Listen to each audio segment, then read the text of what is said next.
Dear student, today we will discuss about moment of inertia. Moment of inertia, just like similar to the center of mass, depends on the mass distribution about the axis of rotation, and it is just similar to the mass in linear motion. It resists any change in the rotational motion of the body. Okay, and we will discuss about the moment of inertia of a particle about an axis. Moment of inertia of a particle.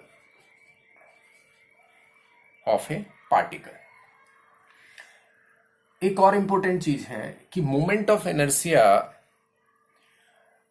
किसी भी access के about mass के distribution पे depend करता है कि उस access के अबाउट मास का डिस्ट्रीब्यूशन कैसा है. क्लियर? तो for a particle, if we want to calculate moment of inertia about this axis of this particle of mass m,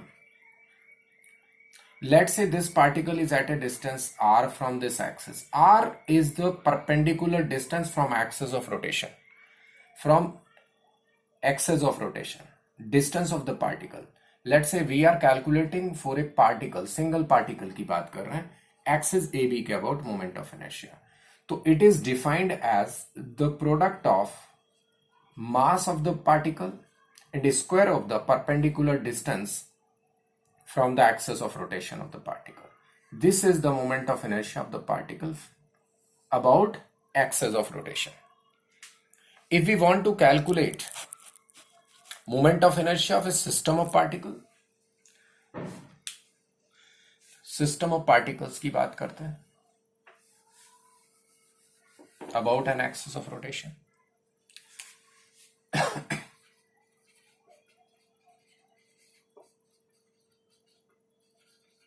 System of particles. Let's say there are n particles. Let's say this is m1 at a distance r1. यहां पर भी r1 perpendicular distance होगी axis of rotation से. Let's say another particle of mass m2 is at distance r2, and let's say this is m3 at distance r3, and let's say nth particle of mass mn at distance rn from the axis of rotation. About this axis, we have to find moment of inertia of these particles, system of particles. Actually moment of inertia क्या है? Scalar quantity है. तो सभी particle का moment of inertia निकालेंगे इस axis के about, और वो कितना है? Mass of the particle and square of the distance from the axis. Clear? इनके प्रोडक्ट के इक्वल होता है. तो moment of inertia of the system बात करेंगे ए बी के अबाउट, तो हम क्या करेंगे? फर्स्ट पार्टिकल का moment of inertia m1 r1 स्क्वायर, सेकेंड पार्टिकल का moment of inertia m2 r2 स्क्वायर, थर्ड पार्टिकल का moment of inertia similar to this, and nth particle का moment of inertia mn rn square. We will write here. Clear? mn rn square. तो this is the moment of inertia of the system of particles about axis of rotation. सबका हमने क्या कर लिया? Algebraic sum कर लिया. Clear? तो अभी तक हमने क्या सीखा? मोमेंट ऑफ इनर्शिया क्या होता है. जस्ट जैसे हम मास की बात करते थे, इनर्शिया की बात करते थे लीनियर मोशन में, भाई हैवियर मास होता था, हम कहते हैं इनर्शिया ज्यादा है, उसने मोशन को रेसिस्ट किया, चाहे वो स्टेट ऑफ रेस्ट हो और चाहे उसकी मोशन की स्टेट हो. Clear? Heavier mass more inertia, more mass more inertia. Similar to this, अगर मान लीजिए हम चाहते हैं कि बॉडी को हम रोटेट करें, किसी एक्सेस के अबाउट रोटेट करना चाहें, तो रोटेशनल मोशन को उसका मोमेंट ऑफ इनर्शिया अपोज करेगा, रेसिस्टेंस करेगा, उसको रेसिस्ट करेगा. चाहे हम उसकी स्टेट की रेस्ट को रोटेशनल मोशन में लाए, या अगर मान लीजिए रोटेट कर रही थी बॉडी, उसको रोटेशन से रेस्ट में लेकर के आए, तो दोनों ही केस में मोमेंट ऑफ इनर्शिया रेसिस्ट करेगा रोटेशनल मोशन को. क्लियर? नेक्स्ट पॉइंट इज, अभी हमने पार्टिकल का देखा, सिस्टम ऑफ पार्टिकल्स का मोमेंट ऑफ इनर्शिया देखा. Next point is moment of inertia of a rigid body. Rigid body of rigid bodies. सबसे पहले ये समझेंगे रिजिड बॉडीज किनको बोलते हैं। हालांकि ये रिजिड बॉडीज का मतलब है जिसके पार्टिकल्स में अगर उसके सब्स्टिट्यूएंट्स पार्टिकल्स लें हम तो उसमें रिलेटिव मोशन ना हो, उसको हम बोलेंगे rigid body. There is no relative motion between the particles of that body. Different particles अगर उसमें हम कंसीडर करें तो उसमें कोई रिलेटिव मोशन ना हो, उसको हम क्या बोलेंगे, रिजिड बॉडी। तो moment of inertia of rigid body के लिए हम क्या लिखते हैं भाई, कि एलिमेंट मानेंगे, एलिमेंट का मोमेंट ऑफ इनर्शिया निकालेंगे उस एक्सिस के अबाउट, हम क्या करेंगे फिर फर्दर इंटीग्रेट कर देंगे for all the elements. Clear? तो हम क्या करेंगे इसके लिए लिखते हैं I इज इक्वल टू, और you can say rigid bodies की बजाय आप कंटिन्यूअस बॉडीज बोल सकते हैं, यानी continuous mass distribution, continuous bodies भी बोल सकते हो। तो I इज इक्वल टू हम लिखते हैं इंटीग्रेशन dm या r स्क्वायर dm या dm r स्क्वायर, तो r स्क्वायर dm लिख सकते हो। यानी कि एलिमेंट मानेंगे, उस एलिमेंट का एक्सेस से डिस्टेंस निकालेंगे, लेट से r है यहां पर, और इंटीग्रेट कर देंगे, यानी ये di हुआ, यानी एक एलिमेंट का मोमेंट ऑफ इनर्शिया उस एक्सेस के अबाउट, इसको इंटीग्रेट कर देंगे। ये तो अभी मैंने सिर्फ एक फार्मूला बताया। अब जैसे हम एग्जाम्पल के तौर पे लेते हैं एग्जाम्पल मोमेंट ऑफ इनर्शिया, यहां ये चीज जरूरी है बताना कि किस एक्सेस के about. Axis is very important, क्योंकि डिफरेंट एक्सेस के about different moment of inertia होगा, क्योंकि एक्सेस के अबाउट मास के डिस्ट्रीब्यूशन पर डिपेंड करता है। सबसे पहले हमने ये बताया। तो मोमेंट ऑफ इनर्शिया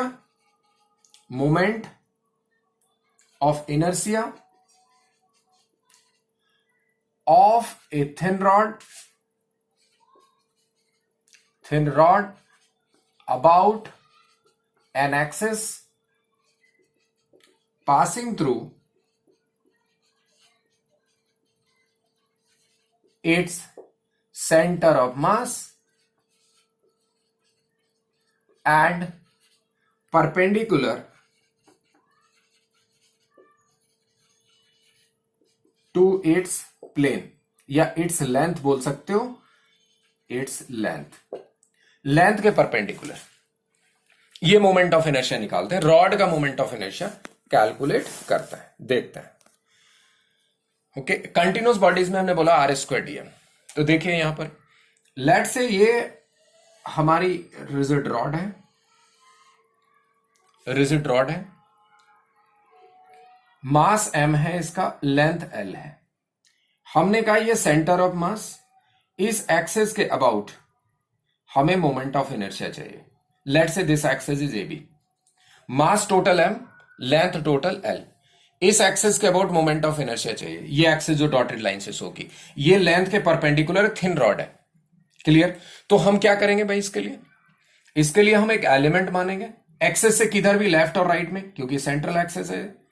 यहां से x डिस्टेंस पर एक छोटा सा एलिमेंट जिसकी लेंथ dx है, मैंने एज्यूम कर लिया। अब dx लेंथ का मास कितना होगा हम कैलकुलेट कर लेते हैं। ये दिस इज dx कर लेते हैं। यहां पर देखिए mass of this element dm कितना होगा, मास of the element,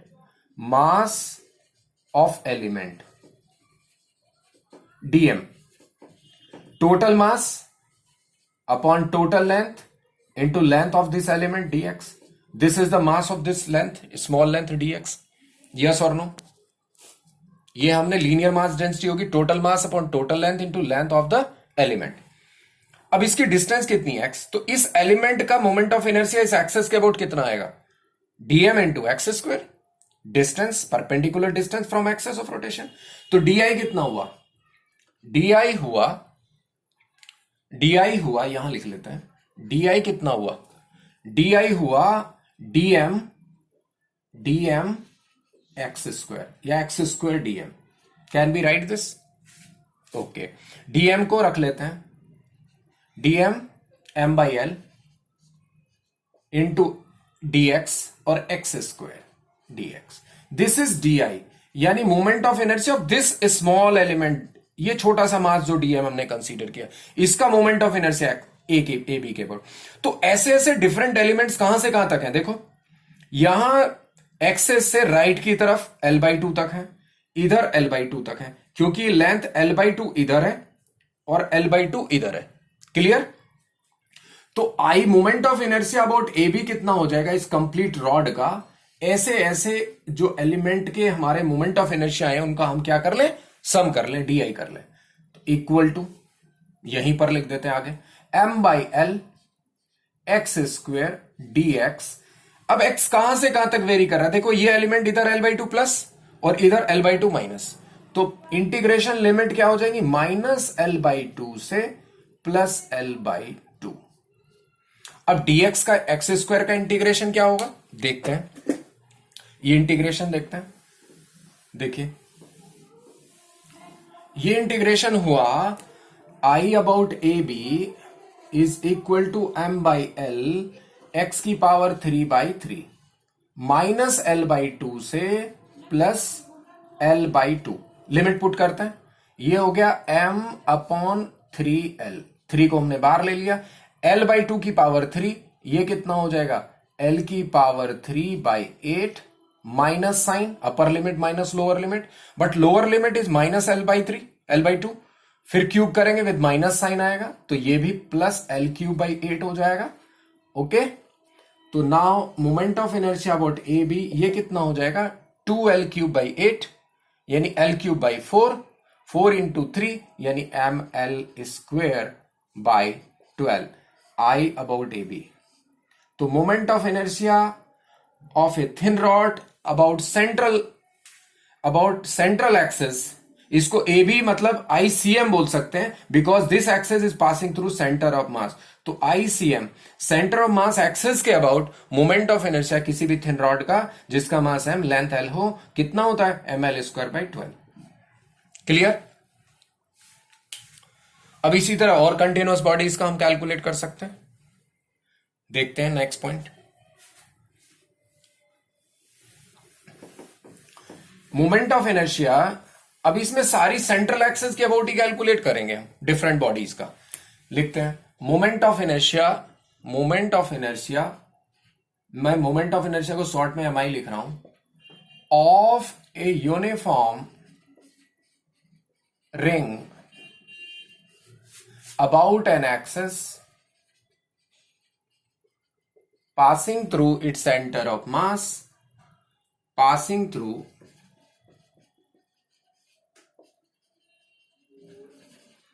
its center of mass and perpendicular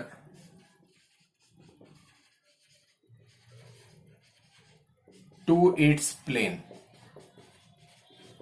इसके प्लेन के परपेंडिकुलर।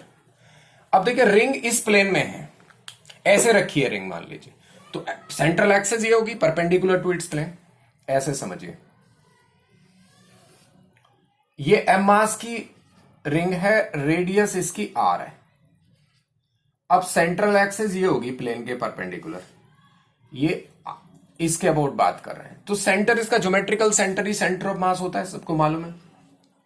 तो यहां कोई भी एलिमेंट हम कंसीडर करें, छोटा सा एलिमेंट ले लेते हैं, मान लीजिए डीएम एलिमेंट लिया, छोटा सा एलिमेंट डीएम, तो ऐसे डिफरेंट जो भी एलिमेंट होंगे रिंग पर, सेंट्रल एक्सेस से डिस्टेंस इक्वल होगी, आर ही होगी, radius of the ring. Okay, तो सभी के लिए अगर हम बात करें तो आर स्क्वायर डीएम बनेगा, डीआई कितना बनेगा एलिमेंट की वजह से, due to element di about this axis central axis, कितना हो गया डीएम आर स्क्वायर यानी आर स्क्वायर डीएम। अब अगर मैं इसको इंटीग्रेट करूं, आई अबाउट ए बी लिख दूं या सीएम लिख दूं, आई सीएम निकालना है मुझे, सीएम मतलब central access, centre of mass से पास होने वाली एक्सेस। तो हमें क्या है, ये रिजल्ट याद रखने हैं। अब डिफरेंट इनके अलावा कोई और एक्सेस है तो उसके लिए हम parallel axis, perpendicular axis theorem apply करेंगे, वो हम बाद में भी डिस्कस करेंगे। तो आईसीएम क्योंकि सेंटर ऑफ मास से पास होने वाली एक्सेस के अबाउट मोमेंट ऑफ इनर्शिया के रिजल्ट याद भी रखने हैं और ये आते कैसे हैं वो भी देखना है। तो आईसीएम कितना हो गया, इंटीग्रेशन डीआई, ये कंप्लीट रिंग का हुआ क्योंकि ऐसे ऐसे एलिमेंट्स का सबका मिला के इंटीग्रेशन कर दिया, इंटीग्रेशन मतलब समेशन। तो r square dm, r square dm. अब एक चीज बताइए, हर एक एलिमेंट, कोई भी एलिमेंट यहां कंसीडर करूंगा एक्सेस से डिस्टेंस, क्योंकि रिंग तो ऐसे रखी है तो सेंटर से डिस्टेंस पेरीफेरी की तो बराबर है, हर एक एलिमेंट की डिस्टेंस आर, कांस्टेंट है, आर कांस्टेंट हुआ, यहां क्या इंटीग्रेट होगा, आईसीएम अगर मैं देखूं तो आईसीएम क्या होगा, देखो एक मिनट, ये देखो आर स्क्वायर डीएम, क्लियर है। अब देखते हैं इसको, तो आईसीएम इज इक्वल टू, मैं इसको फिर से लिख देता हूं, हमने कहा आर स्क्वायर डीएम, तो यहां आर स्क्वायर कांस्टेंट है, डीएम इंटीग्रेशन, आईसीएम डीएम का इंटीग्रेशन मतलब ऐसे जितने भी एलिमेंट्स बनेंगे स्मॉल स्मॉल एलिमेंट सबका टोटल मिला के मास, तो ये टोटल मास मतलब डीएम इंटीग्रेशन मतलब, डीएम इंटीग्रेशन मतलब है mass of the ring, total mass of the ring, तो ये हो गया m r square. Central axis के अबाउट, सेंटर ऑफ मास से पास होने वाली एक्सेस प्लेन के परपेंडिकुलर, रिंग का मोमेंट ऑफ इनर्शिया क्या होता है, एम आर स्क्वायर। बोलो क्लियर है, ओके, ये रब कर दें तो समझ आया क्या किया हमने, रिंग के प्लेन के परपेंडिकुलर सेंटर ऑफ मास से पास होने वाली एक्सेस है, तो रिंग पर जो एलिमेंट कंसीडर करेंगे हर एक एलिमेंट का डिस्टेंस एक्सेस ऑफ रोटेशन से आ रहा है, तो अब हम लिखते क्या है रिजिड बॉडी का, एलिमेंट का मास डीएम और उसकी एक्सेस ऑफ रोटेशन से डिस्टेंस, यहां डिस्टेंस कितनी आर स्क्वायर, तो आर स्क्वायर डीएम इस एलिमेंट का मोमेंट ऑफ इनर्शिया होगा, एलिमेंट के लिए हम लिखते हैं डेरिवेटिव की फॉर्म में डीआई। अब हमें कंप्लीट रिंग का चाहिए तो हमने इसको इंटीग्रेट किया, आईसीएम मतलब हमने किया इंटीग्रेशन डीआई, तो इंटीग्रेशन डीआई किया, आर कांस्टेंट है, इंटीग्रेशन डीएम, डीएम का इंटीग्रेशन मतलब सारे एलिमेंट्स के मासेस का सम, सारे एलिमेंट्स के मासेस का सम मतलब total mass of the ring, तो एम आर स्क्वायर आ गया रिजल्ट, क्लियर, ओके।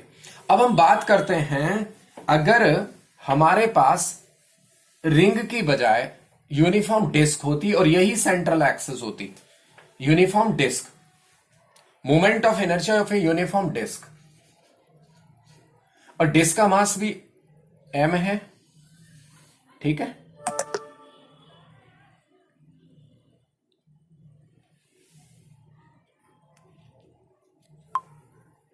डिस्क का मास m और रेडियस r, यूनिफॉर्म डिस्क है, मास का डिस्ट्रीब्यूशन सेम है। अब यहां से हम क्या करें, डिस्क देखिए, डिस्क मिलकर के किससे बनी, एलिमेंट क्या कंसीडर करेंगे, सबसे पहली बात बच्चों को यही प्रॉब्लम आती है कि एलिमेंट क्या कंसीडर करें। देखिए छोटी छोटी रिंग्स कंसीडर अगर मैं ऐसे करता जाऊं एक के बाद एक, इसको क्लोजली रखते जाएं तो एक प्लेट टाइप का हमें मिलेगा, इस फिगर मिलेगी एक प्लेट, ये प्लेट मतलब यही तो डिस्क है, तो यानी कि इसका मतलब एलिमेंट हमें कंसीडर करना पड़ेगा, लेट से एक्स डिस्टेंस पर, एक्स रेडियस का, हमने डिस्टेंस बोले यार एक्स रेडियस का, डीएक्स थिकनेस का एक रिंग कंसीडर कर लिया हमने, ओके। अब ये डीएक्स थिकनेस है, इस एलिमेंट का कुछ मास होगा, क्योंकि एलिमेंट क्या माना है, रिंग माना है, इस एलिमेंट का कुछ मास होगा, और ये एलिमेंट के भी परपेंडिकुलर ही है एक्सेस, ओके। तो मास ऑफ द एलिमेंट अगर लिखें, mass of elemental ring, mass of elemental ring, ये देख लेते हैं, mass of elemental ring, mass of elemental ring,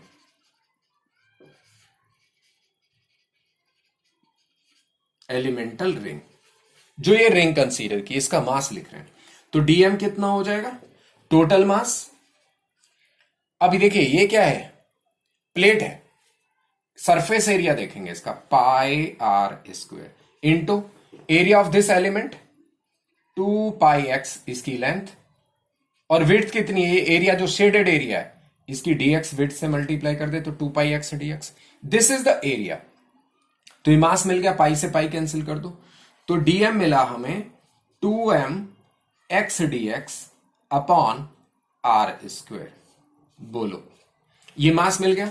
अब इस एलिमेंट का मोमेंट ऑफ इनर्शिया क्या होगा, ये तो रिंग है, और रिंग का कितना होता है एम आर स्क्वायर, आर कितना इसका एक्स, और मास कितना डीएम, तो रिंग का मोमेंट ऑफ इनर्शिया, तो डीआई कितना हो जाएगा, डीआई लिखें तो यहां लिख देते हैं डीआई, इधर कर लेते हैं डीआई को, देखो डीआई लिखें तो क्या लिखेंगे, DI DM x square, ring का तो ये होता था एम आर स्क्वायर, तो लिख दीजिए, यहां से मैं इसको हटा देता हूं, इधर लिख देता हूं मास एम, ये तो अंडरस्टूड है कि डिस्क ही है, तो डी आई लिख देते हैं, डीएम हो गया 2m/r², एक्स डी एक्स, और एक एक्स स्क्वायर ये रहा x⁻³ dx dy। अब देखिए x कहां से, ऐसी रिंग्स कहां से कहां तक आएंगी, x0 से लेकर के x=r तक आएंगी डिफरेंट रिंग्स। तो हमें टोटल मोमेंट ऑफ इनर्शिया चाहिए आईसीएम सेंट्रल एक्सिस के अबाउट, ठीक है, सेंटर ऑफ मास से पास होने वाली axis perpendicular to the plane. तो इंटीग्रेशन करेंगे डी आई, ओके। अब 2m constant upon r² x³ dx integration, x कहां से कहां तक वेरी कर रहा है भाई, 0 से लेकर के r तक। तो आईसीएम, अब देखिए ये क्या हो जाएगा, x³ dx इंटीग्रेशन x⁻⁴/4 कर लेते हैं। तो ICM is equal to 2m/r², ये हो जाएगा x⁻⁴/4, यहां 0 से r, वैल्यू पुट करेंगे अपर लिमिट माइनस लोअर लिमिट, तो लोअर लिमिट इज 0, तो सीधे सीधे मैं लिख सकता हूं यहां पर आईसीएम कितना हो गया, आईसीएम हो गया mr²/2। बोलो, डिस्क का मोमेंट ऑफ इनर्शिया हो गया mr²/2, यहां से रखो ना, 2 से 2 कैंसिल, r⁴/r⁻², तो mr²/2। ये किसके अबाउट, डिस्क का moment of inertia centre of mass से पास होने वाली axis perpendicular to the plane, यानी सेंट्रल एक्सेस। अगर एक्सेस ऑफ द डिस्क की बात करेंगे तो डिस्क की एक्सेस तो यही मानी जाएगी ना, तो सेंट्रल एक्सेस बोलते हैं इसको। क्लियर।